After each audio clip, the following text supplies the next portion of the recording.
الحكمة من يشاء ومن يؤت الحكمة فقد أوتي خيرا كثيرا نحمده ونصلي على رسوله الكريم اما بعد فاعوذ بالله من الشیطان الرجیم بسم اللہ الرحمن الرحیم رب اشرح لي صدری ویسر لي امری واحلل عقدۃ من لسانی یفقهوا قولی واجعل لي وزیرا من اہلی آمین یا رب العالمین۔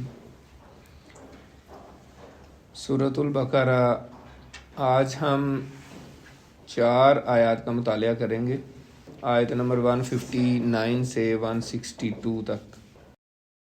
إن الذين يكتمون ما أنزلنا من البينات والهدى من بعد ما بيناه للناس في الكتاب أولئك يلعنهم الله ويلعنهم اللاعنون إلا الذين تابوا وأصلحوا وبينوا فأولئك أتوب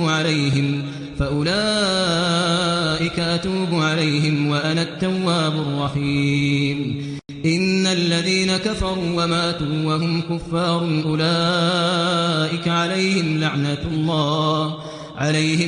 الله والملائكة والناس أجمعين خالدين فيها لا يخفف عنهم العذاب ولا هم ينظرون۔ بڑی ڈرانے والی آیات ہے اور بڑی ہی تنبیہ اس میں اور بڑی سخت وعید ہے۔ سب سے پہلے ہم اپنا جو ہمارا ایک طریقہ کار ہے، ہم سب سے پہلے ربط آیات کی بات کرتے ہیں کہ آج کے سبق کا پچھلے سبق کے ساتھ ربط کیا ہے، ریلیشن کیا ہے، اور اس کے ساتھ یہ مربوط کس طرح ہے۔ ہم نے پچھلے سبق میں پڑھا تھا عظیم عورت، ایک عظیم عورت کے بارے میں ہم نے پڑھا تھا، حضرت ہاجرہ علیہ السلام کا واقعہ اور پوری ان کی کس طرح اللہ تعالیٰ نے ان کے اخلاص کو اور ان کے جذبے کو کس طرح قبول فرمایا جب انہوں نے کہا تھا کہ اللہ تعالیٰ ہمیں ضائع نہیں کرے گا۔ جب حضرت ابراہیم ان کو چھوڑ کر جا رہے تھے تو انہوں نے پوچھا کہ آپ ہمیں کیوں چھوڑ کر جا رہے ہیں؟ آخر کار انہوں نے پوچھا کہ کیا اللہ کا حکم ہے؟ تو حضرت ابراہیم علیہ السلام نے فرمایا کہ ہاں اللہ کا حکم ہے۔ تو انہوں نے پھر ادھر وہاں ہی رک گئیں اور انہوں نے کوئی اور بات ہی نہیں کی۔ انہوں نے کہا بس اللہ ہمیں ضائع نہیں کرے گا، اب آپ جائیں۔ پہلے تو مجھے یہ تھا شاید آپ ناراض ہیں یا جو بھی میاں بیوی کے بیچ میں ہوتا ہے یا کسی کے کہنے پہ آپ کر رہے ہیں، تو اگر اللہ کے حکم پہ آپ مجھے اس طرح چھوڑ کے جا رہے ہیں، مجھے اور میرے بچے کو جنگل بیابان میں جہاں کوئی انسان بھی نہیں ہے، کوئی چرند پرند بھی نہیں ہے، کوئی گھر بھی نہیں ہے، پھر بھی انہوں نے کہا کہ ہمیں اللہ ضائع نہیں کرے گا۔ تو یہ ہوتا ہے ایمان، ٹھیک ہے۔ تو اللہ تعالیٰ نے پھر بتایا دنیا کو، اور آج تک اللہ تعالیٰ دکھا رہا ہے، 4000 سال گزر گئے کہ اللہ تعالیٰ نے کیسے ان کے لیے زمزم بھی نکالا، اور کیسے ان کی جو ایفرٹ تھی، کوشش انہوں نے کی تھی، اپنے بچے کی دوڑ بھاگ کی تھی، تو اللہ تعالیٰ نے قیامت تک کے لیے حاجیوں کو کہا کہ بھائی ادھر دوڑنا، ادھر میری بندی دوڑی تھی، وہ میری مخلص بندی، ٹھیک ہے، تو نشانی بنا دی ہے۔ تو اب آج کے سبق کا پچھلے سبق کا خلاصہ میں نے یا سمری یا اس کا جو مرکزی خیال ہے وہ آپ کو بتایا، آج کا اس سے کیا ریلیشن ہے۔ تو آج کے سبق کا اس سے ریلیشن، اس سے ربط یہ ہے کہ اب اسی عظیم ترین عورت کا جو بیٹے تھے حضرت اسماعیل علیہ السلام، اور پھر ان کی اولاد میں آخر کار حضور پاک صلی اللہ علیہ وسلم پیدا ہوئے، تو کچھ لوگوں نے اس عظیم عورت اور اس کی اولاد کا انکار کیا بیسیکلی، اور ان کی فضائل اور ان کی نشانیاں، ان کی صفات جو تورات میں آئی تھیں، ان کو چھپانے کی کوشش کی اور چھپایا۔ تو اس طرح اس کا اس سے ربط بنتا ہے، یعنی ایک عظیم عورت جس کی پچھلے سبق میں ہم نے اتنا واقعہ پڑھا ہے، اب اس کی اولاد کی آگے بات ہو رہی ہے کہ ان کی اولاد میں سے اللہ تعالیٰ نے ایک نبی بھیجا اور اس کی نشانیاں، ان کی صفات جو ہیں وہ اللہ تعالیٰ نے تورات میں، انجیل میں بیان کر دیں اور ان کو پتہ تھا، لیکن جب موقع آیا تو انہوں نے اس کو چھپا لیا.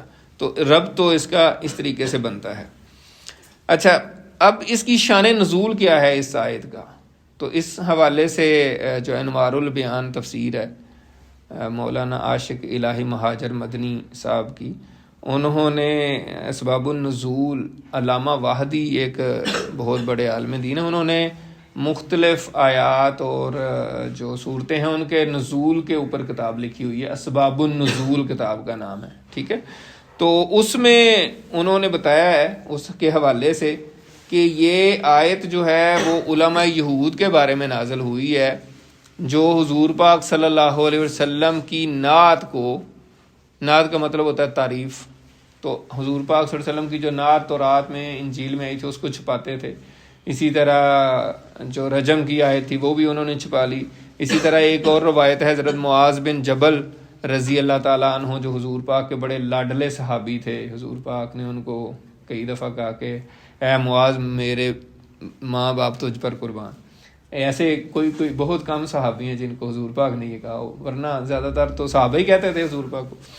تو بہرحال تو حضرت معاذ بن جبل رضی اللہ تعالیٰ عنہ اور کچھ اور صحابی، انصاری صحابی تھے، وہ تورات کے جو عالم تھے ان کے پاس گئے، یہودیوں کے علماء کے پاس، اور ان سے کوئی بات پوچھی تو انہوں نے بتانے سے انکار کر دیا. تو اس پر یہ آیات جو ہیں وہ نازل ہوئی ہیں. تو یہ ان کا شان نزول ہے.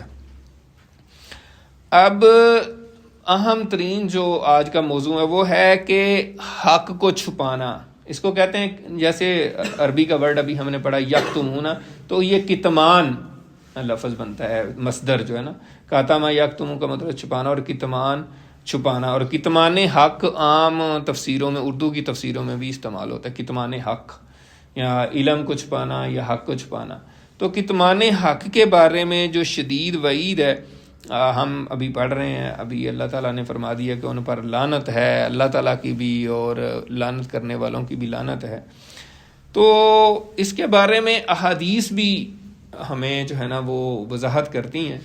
اور پھر صحابہ کرام جو ہے جنہوں نے یہ آیات پڑھی وہ اس حوالے سے بہت ہی زیادہ کیئرفل ہو گئے. اس حوالے سے حضرت ابو ہریرہ رضی اللہ تعالیٰ عنہ کی روایت ہے، بخاری شریف کی روایت ہے، اور امام حضرت ابو ہریرہ خود ہی فرماتے ہیں، کہتے ہیں کہ لوگ مجھے کہتے ہیں کہ ابو ہریرہ حدیثیں وہ سناتا ہے. لوگوں نے اعتراض کیا تو کہتے ہیں کہ یہ قرآن مجید کی یہ 2 آیات اگر نازل نہ ہوئی ہوتی، یہ جو ابھی ہم نے تلاوت کی ہیں شروع میں، تو کہتے ہیں میں کسی کو کوئی حدیث ہی نہ سناتا. مجھے تو یہ ڈر ہے کہ میں کہیں علم چھپانے والوں میں سے نہ ہو جاؤں، تو میں تو اس لیے سناتا ہوں. تو پھر حضرت ابو ہریرہ رضی اللہ تعالیٰ عنہ نے یہ آیات کی تلاوت بھی کی. تو یہ بخاری شریف کی حدیث ہے. اسی طرح نبی کریم صلی اللہ علیہ وسلم کی ایک اور حدیث ہے، ابن ماجہ جو حدیث کی کتاب ہے اس میں آئی ہے. آپ صلی اللہ علیہ وسلم نے فرمایا کہ جس نے کوئی ایسا علم چھپایا جس سے اللہ کے دین میں سے لوگوں کو فائدہ پہنچے، یعنی اللہ کا دین کے ذریعے لوگوں کو دینی معاملے میں لوگوں کو فائدہ پہنچنا تھا، وہ کسی نے چھپایا، تو قیامت کے دن اللہ تعالیٰ اس کو آگ کی لگام پہنائے گا. جیسے آپ گھوڑے یا خچر کو لگام ڈالتے ہیں تو اللہ تعالیٰ قیامت کے دن اس کو آگ کی لگام ڈالے گا. تو یہ بہت ہی خطرناک وعید ہے، اور بہت ہی یعنی کہ ایک ایسی تنبیہ ہے جس سے ڈرنا چاہیے. اور آیت میں جیسے ابھی اللہ تعالیٰ نے فرما دیا کہ اللہ تعالیٰ کی بھی لعنت ہے، اور پھر لعنت کرنے والوں کی لعنت ہے. اس کی تفصیل تو ہم تھوڑا آگے پڑھیں گے، لعنت کی زیادہ ڈیٹیلز آگے آیت آ رہی ہے. لیکن بعض مفسرین کی رائے یہ ہے کہ لائنون سے مراد کیا ہے. یہاں ایک چھوٹی سی بات کر کے آگے چلتے ہیں. ہمیں عام طور پہ پتہ یہ ہے کہ فرشتے اللہ تعالیٰ کی بہت زیادہ باڈی مخلوق ہے، یعنی بہت زیادہ اللہ تعالیٰ نے فرشتے پیدا کیے ہیں جو اللہ تعالیٰ کی ہر وقت تسبیحات کرتے رہتے ہیں، سبحان اللہ، الحمدللہ، اللہ اکبر، اور اس طرح کا ذکر. کچھ مفسرین کا خیال یہ ہے کہ کچھ ایسے فرشتے ہیں جو ایسے لوگوں پر ہر وقت لعنت ہی کرتے رہتے ہیں. یہ ایک رائے ہے، مطلب کچھ مفسرین کی رائے ہے، تو وہ بھی میں آپ کے سامنے رکھ دوں. باقی اس کے علاوہ جو بات ہے وہ بڑا اہم نقطہ اس موضوع میں جو نکالا ہے معرف القرآن حضرت مفتی شفیع صاحب رحمۃ اللہ علیہ نے، انہوں نے بڑا اچھا یہ پوائنٹ یہاں سے ایک نکالا ہے نقطہ، وہ یہ ہے کہ حدیث رسول بھی قرآن ہی کے حکم میں ہے۔ اب یہ کیسے، کس طرح انہوں نے دلیل لی ہے اور اس کا کیا مطلب ہے، اور یہاں پہ اس کا لانے کا کیا مقصد ہے؟ وہ یہ ہے کہ صحابہ کرام، اب اللہ تعالیٰ نے کیا فرمایا ہے؟ اللہ تعالیٰ تو کہہ رہا ہے کہ ان الذین یکتمون، بے شک وہ لوگ جو چھپاتے ہیں، ما انزلنا، جو ہم نے نازل کیا ہے، من البینات، واضح دلائل میں سے، یعنی احکامات میں سے، والہدا، اور ہدایت میں سے، من بعد ما بیناہ للناس، اس کے بعد کہ ہم نے کھول کر بیان کر دیا ہے اس کو لوگوں کے لیے، فی الکتاب، کتاب میں، تو ان کے اوپر ہے اولئک یلعنہم اللہ ویلعنہم اللاعنون، اور ان پر اللہ بھی لعنت کرتا ہے اور لعنت کرنے والے لعنت بھی کرتے ہیں۔ تو صحابہ کرام جو ہیں وہ تو حدیث بیان کر رہے ہیں۔ حضرت ابو ہریرہ رضی اللہ تعالیٰ عنہ کا بھی میں نے آپ کو بتایا، وہ کہہ رہے ہیں میں حدیث بیان نہ کرتا اگر یہ آیات نہ ہوتی۔ مطلب کیا ہے؟ تھوڑی سی غور کرنے کی ضرورت ہے۔ یعنی بات قرآن مجید تو یہ کہہ رہا ہے کہ جو اللہ تعالیٰ کی آیات کو نہ بیان کرے تو اس پہ لعنت ہوگی۔ اللہ تعالیٰ نے فرمایا جو ہم نے نازل کیا ہے، کتاب میں کھول کر بیان کیا، یعنی قرآن مجید میں کھول کر بیان کر دیا ہے جو ہم نے نازل کیا ہے قرآن مجید۔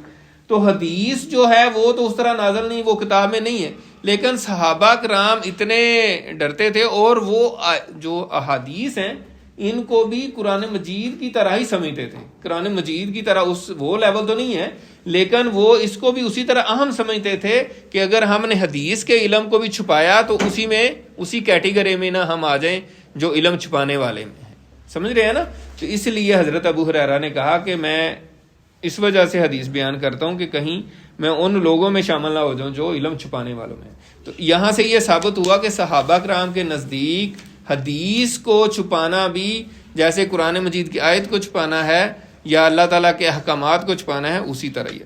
تو اس لیے صحابہ کرام اس میں بڑے کیئرفل ہوتے تھے۔ اور اسی طرح اور صحابہ ہیں، بڑے ایسے واقعات ہیں جب آپ احادیث کا مطالعہ کرتے ہیں تو وہ کہتے ہیں کہ اکثر ایسے واقعات آپ کو پڑھنے کو ملیں گے، سننے کو ملیں گے کہ کوئی صحابی فوت ہونے کے قریب تھے تو انہوں نے ایک حدیث بیان کر دی، تو لوگوں نے کہا کہ آپ نے اب یہ بیان کیا، تو انہوں نے کہا کہ میں یہ ابھی بھی بیان نہ کرتا، لیکن یہ جو قرآن مجید کی آیت ہے نا جس نے علم چھپایا تو اس وجہ سے میں بیان کر رہا ہوں، ورنہ میں شاید بیان نہ کرتا، تو اس لیے میں نے یہ بیان کر دیا۔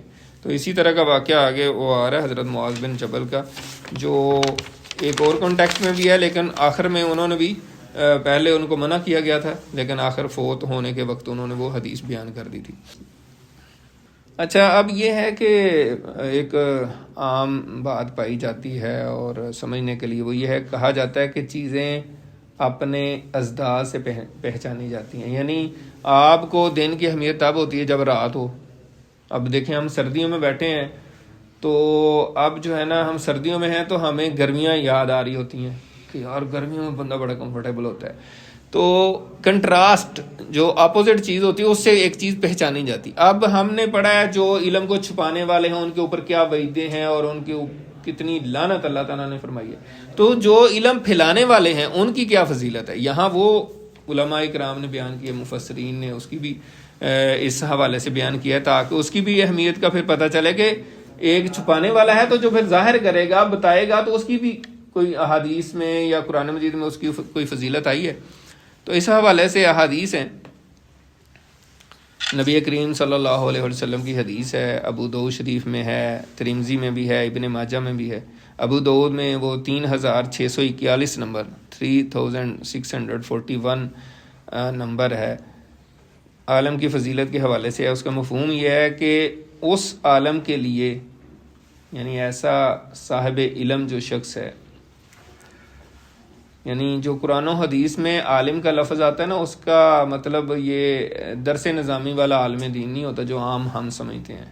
یہ بات بالکل مبنی بر انصاف ہے اور اس میں کوئی ایسی قباحت والی بات بھی نہیں ہے، کیونکہ اس وقت تو درس نظامی نہیں ہوتا تھا۔ جو بھی اہل علم ہے، جس کے پاس سالڈ علم ہے قرآن و حدیث کا، وہ جو حدیث یا قرآن مجید کی آیات بیان کرے گا وہ اس میں شامل ہوگا، ٹھیک ہے۔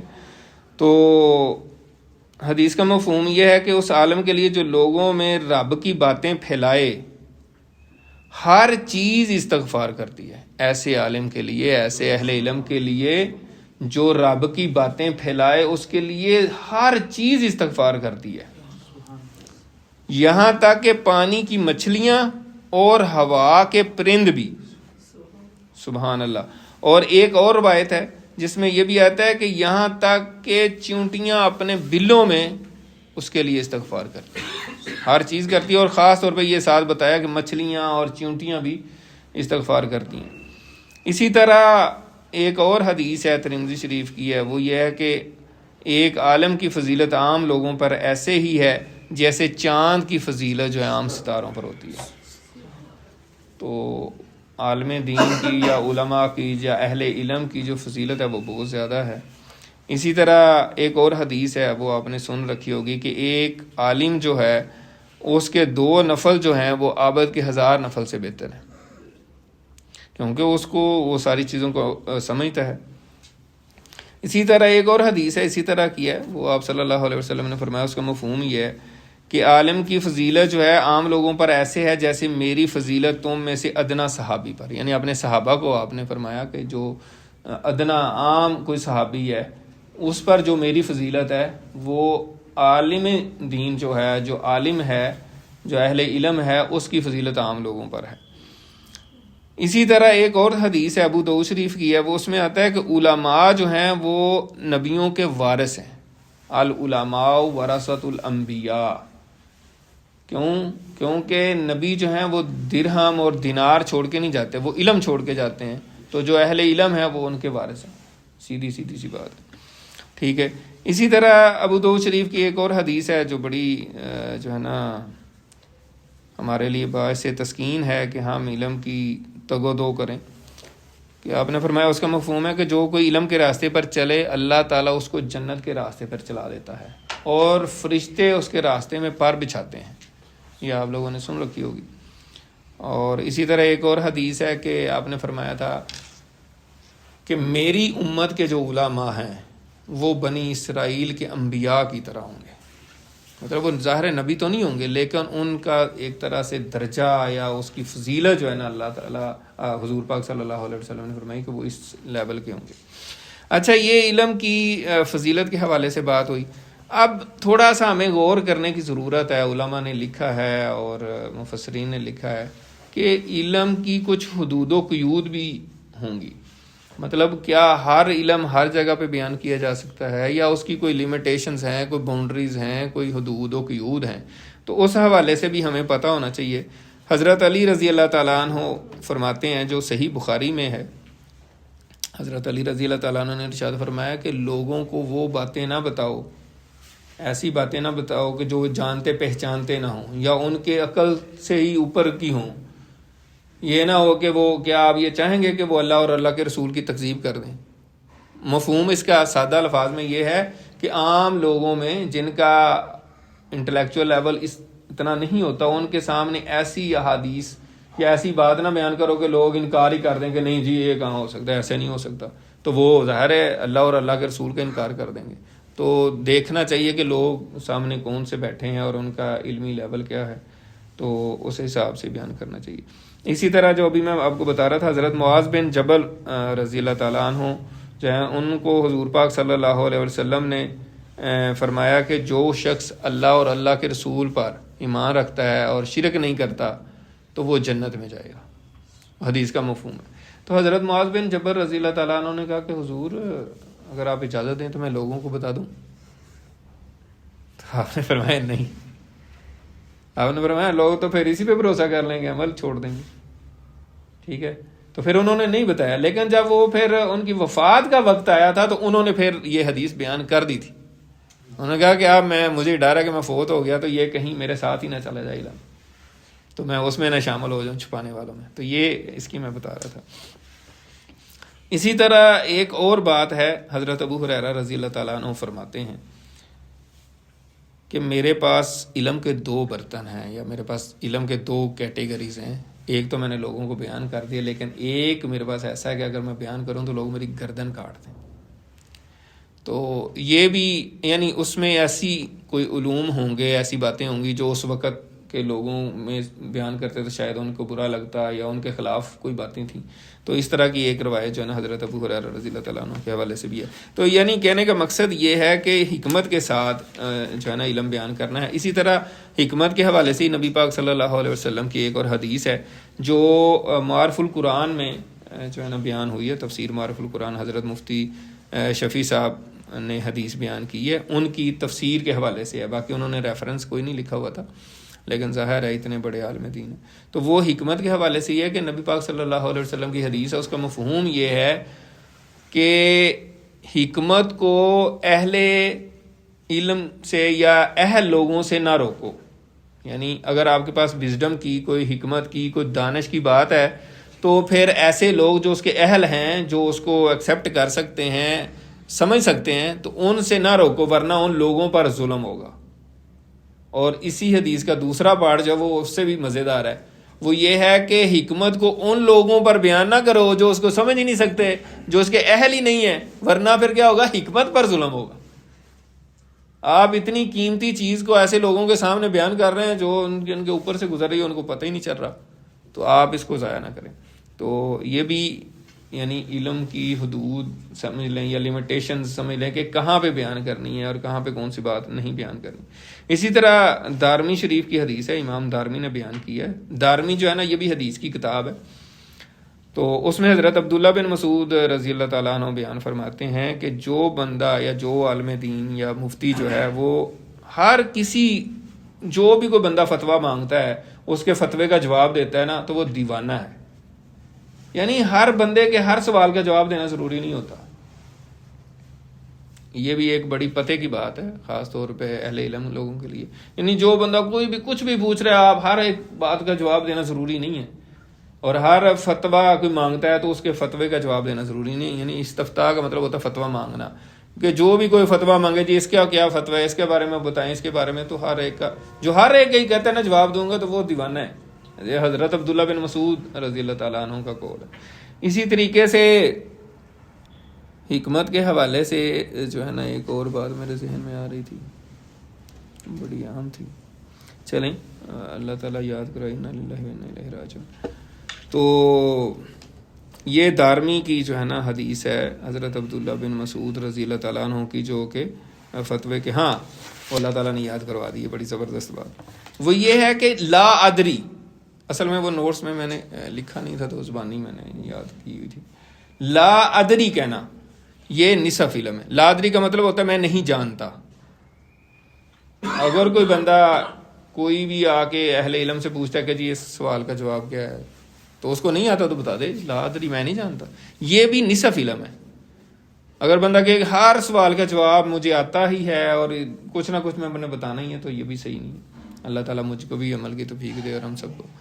تو اس کے بارے میں امام مالک رحمۃ اللہ علیہ, جن کی موتا امام مالک ہے, مدینے کے بہت بڑے محدث تھے.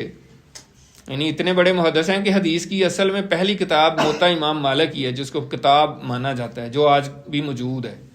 اور امام بخاری کے استاد کے بھی استاد ہیں. اور خلیفہ ہارون الرشید اور مامون الرشید جو ہے, جو خلیفہ ہارون الرشید ہے اس نے اپنے بچوں کو مامون الرشید اور امین الرشید کو وہاں بھیجا تھا کہ ان کو پڑھائیں. تو انہوں نے پہلے تو اس نے کہا تھا کہ آپ ان کو آ کے پڑھائیں, تو انہوں نے کہا تھا کہ حدیث اتنا کوئی ہلکا علم نہیں ہے کہ ایک جو ہے نا محدث جا کے ان کو پڑھائے.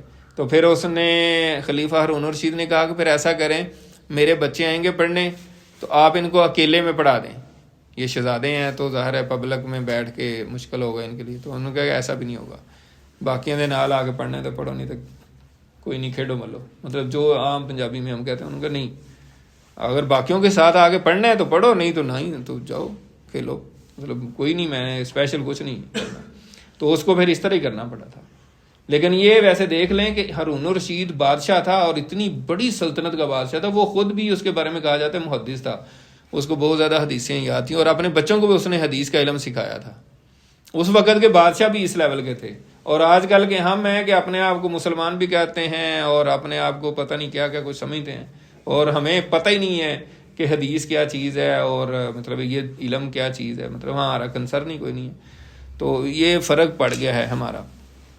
تو بہرحال بات یہ ہو رہی تھی کہ جو ہے نا لا ادری والی بات ہو رہی تھی کہ اگر نہ جانتے ہو تو بتا دینا چاہیے. اسی پہ جو ہے نا وہ ایک واقعہ جو ہے امام مالک کا وہ بھی یاد مجھے آ گیا. وہ یہ ہے کہ ایک دفعہ ان کے ظاہر پوری دنیا میں شاگرد تھے، اور امام مالک کے شاگرد جو ہے نا زیادہ تر پھیلے ہیں مغرب میں، یعنی اس وقت جو اسپین تھا، یعنی اندلس تھا، اب اسپین وہ کہتے ہیں اس کو، مراکش، تیونس یا الجزائر، یہ جو ممالک ہیں نا مغربی ممالک، اس کو اسلام میں المغرب کہا جاتا ہے ان ملکوں کو. اگر آپ جائیں نا سعودی عرب، ایون یہاں عمرہ کرنے میں جب گیا تھا تو میں عربی میں پوچھتا تھا دوستوں سے جو بھی تھے کہ آپ کہاں سے ہیں، من این انت، آپ کہاں سے ہیں؟ تو وہ کہتے تھے انا من المغرب، میں مغرب سے ہوں.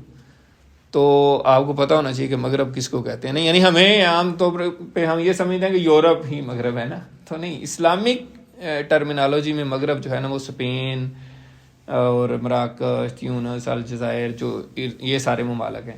تو امام مالک کی جو فقہ ہے وہاں زیادہ مالکی لوگ ہیں، تو وہاں پہ ان کا بڑا شہرہ تھا.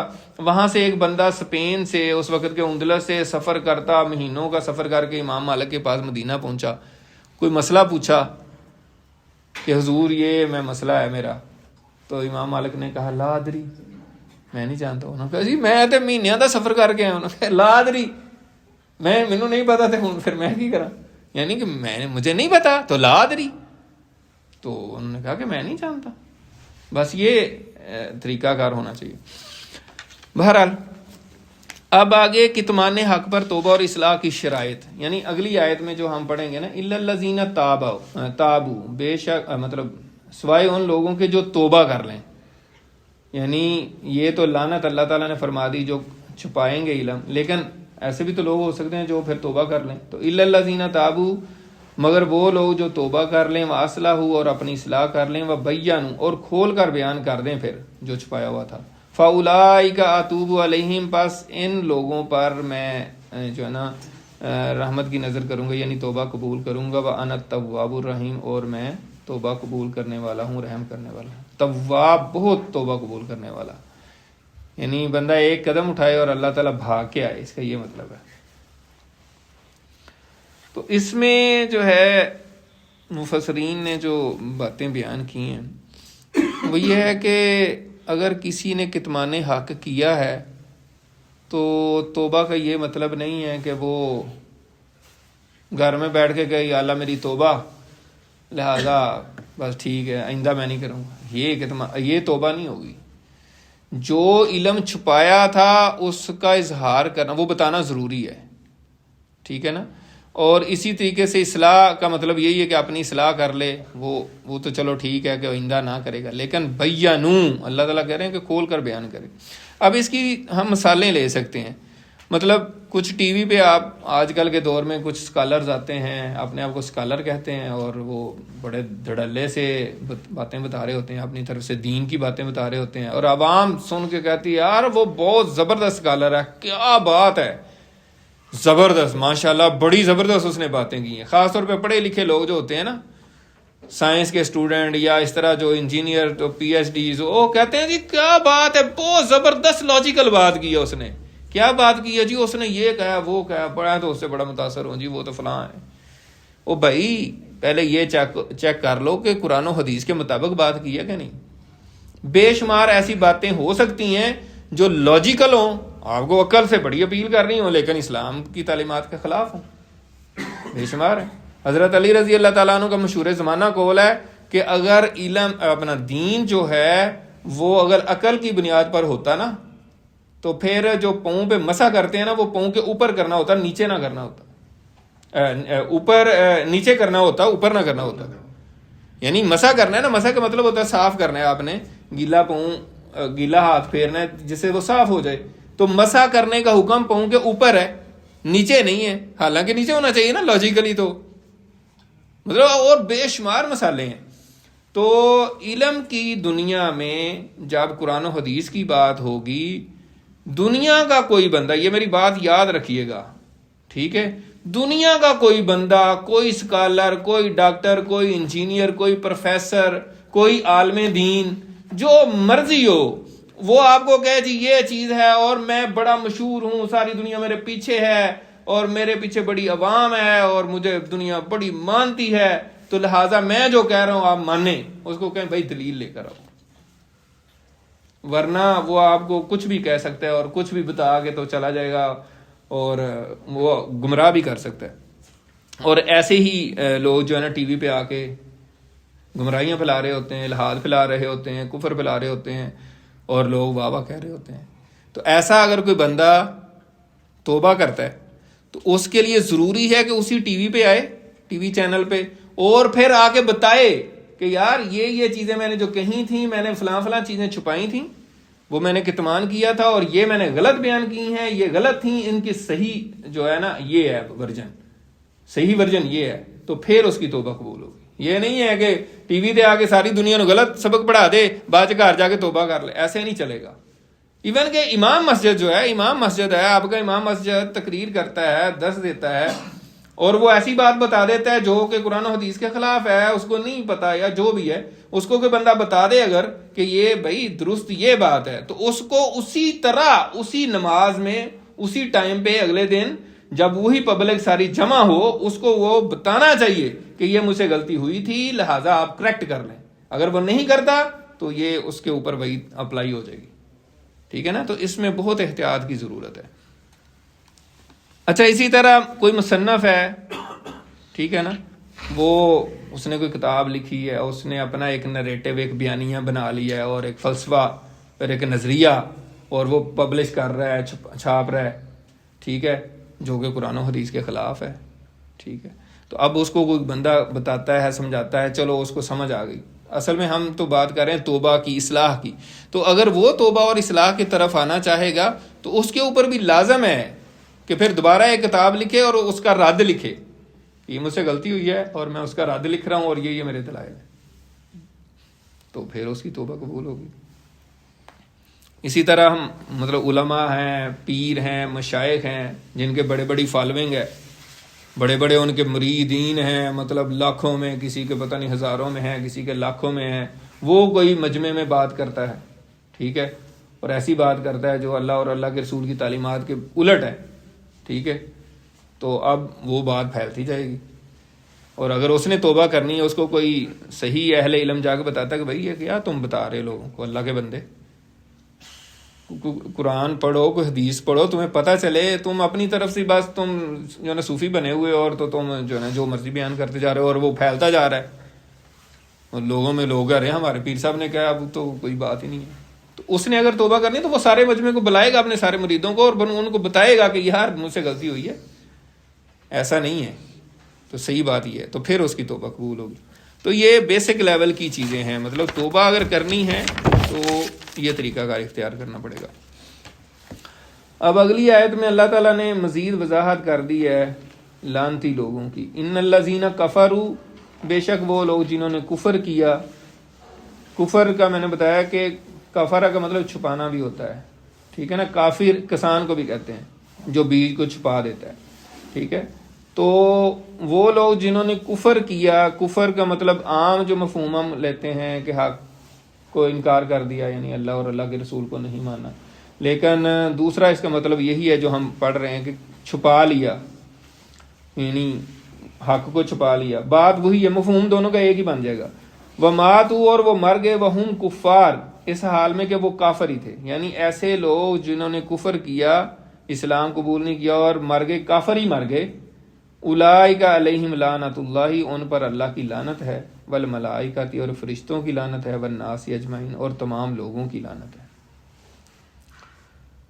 تو اب یہ جو بات ہے کہ اللہ تعالیٰ کی بھی لعنت، فرشتوں کی بھی لعنت، تمام لوگوں کی بھی لعنت، خالدین فیہا، اس میں یعنی اس لعنت میں ظاہر ہے وہ جہنم میں جائیں گے. جب اللہ کی لعنت ہے، وہ کافر ہیں تو وہ جہنم میں جائیں گے اور اس میں وہ ہمیشہ رہیں گے. خالدین فیہا لا یخفف عنہم العذاب، ان سے عذاب ہلکا نہیں کیا جائے گا.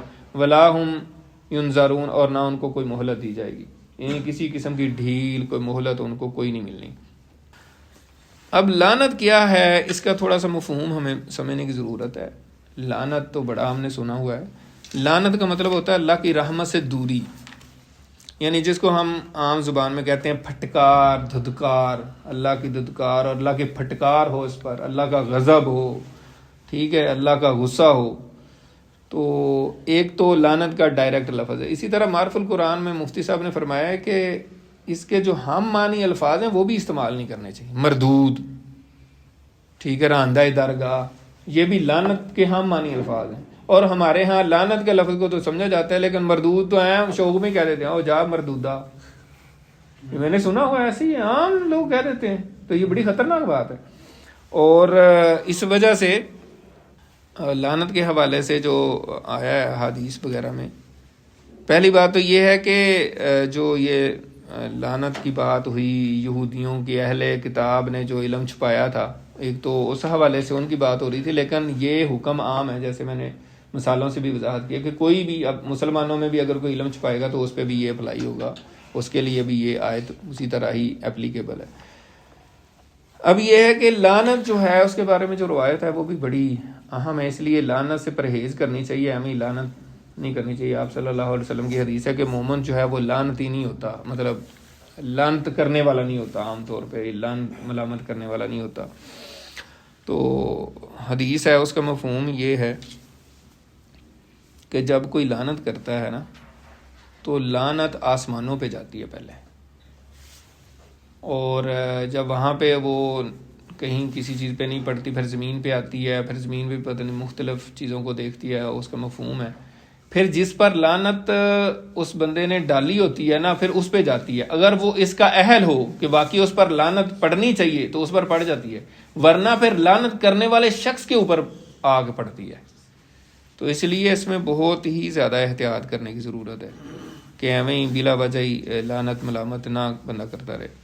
اب یہاں پہ جو لعنت کی بات ہوئی ہے اس پہ یعنی اس سے کیا کیا مراد ہیں، یہاں پہ تو اللہ کی بات ہو گئی، فرشتوں کی، لوگوں کی، لیکن حضرت عبداللہ بن عباس کے بڑے ہی زبردست جو شاگرد مجاہد، امام مجاہد ان کو کہا جاتا ہے، یعنی وہ سمجھ لیں کہ ان کے سب سے اول نمبر پہ شاگرد تھے، تفسیر کے امام ہیں.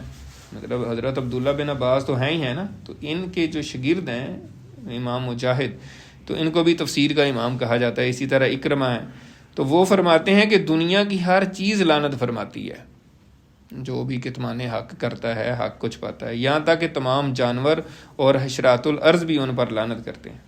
اور اس کو روایت کیا ہے امام قرطبی نے اپنی تفسیر قرطبی میں بحوالہ ابن ماجہ شریف جو حدیث کی کتاب ہے. اور ایک اور حدیث ہے جو ہے نا اس میں ہے کہ اللعینون یعنی لعنت کرنے والوں سے مراد تمام زمین پر چلنے والے مراد ہیں. مطلب یہ حدیث کا مفہوم ہے جو ساری بات اوپر میں نے کی ہے. اب لعنت کی بھی جو حدود و قیود ہیں وہ جو میں نے حدیث کے حوالے سے ایک تو بات بتا دی ہے. اسی طرح آپ صلی اللہ علیہ وسلم کی یہ بھی میں نے بتایا کہ مومن جو ہے نا وہ زیادہ لعنت کرنے والا نہیں ہوتا. لعنت کی عادت اچھی نہیں ہے.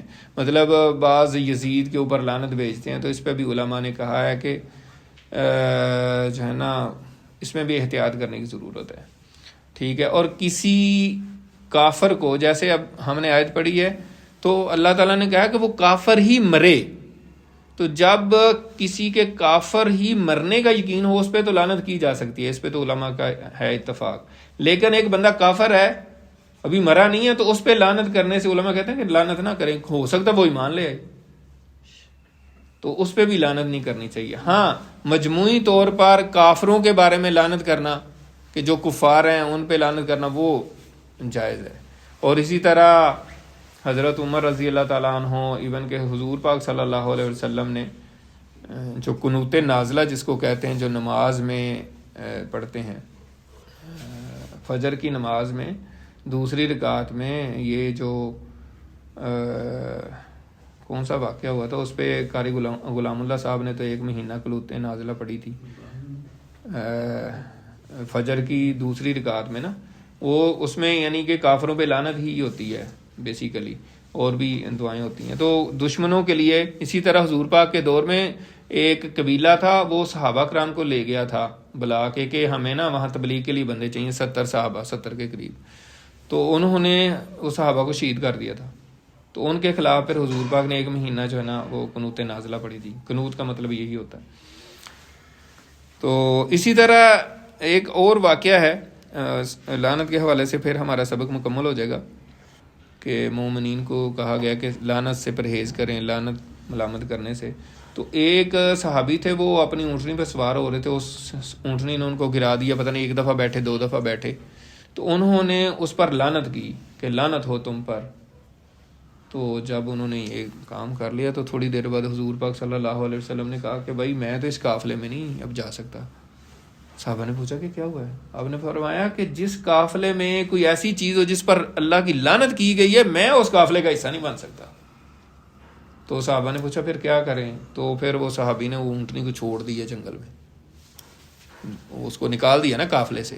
وہ پھر صحابہ فرماتے ہیں کہ ہم دیکھتے تھے وہ جنگل میں پھرتی تھی چرتی تھی, کوئی اس کو چھیڑتا نہیں تھا, کوئی اس کی طرف نہیں جاتا. یہ نہیں ہے کہ لوگوں نے کہا کہ چلو یار چھڑ دیتے ہوں ایسی پھاڑ لئیے, تو ایسی قبضہ کر کے اونٹنی ہے اتنی قیمتی چیز ہے, ٹھیک ہے. جیسے آج کل کسی کی گاڑی ہو تو وہ گاڑی کو ایسے چھوڑ دے کہیں نا, تو دوسرا بندہ کہے کہ یار چلو کوئی نہیں دیکھ رہے تو آپ اٹھا کے لے جاتے ہیں, گاڑی بیچ ہی لیں گے.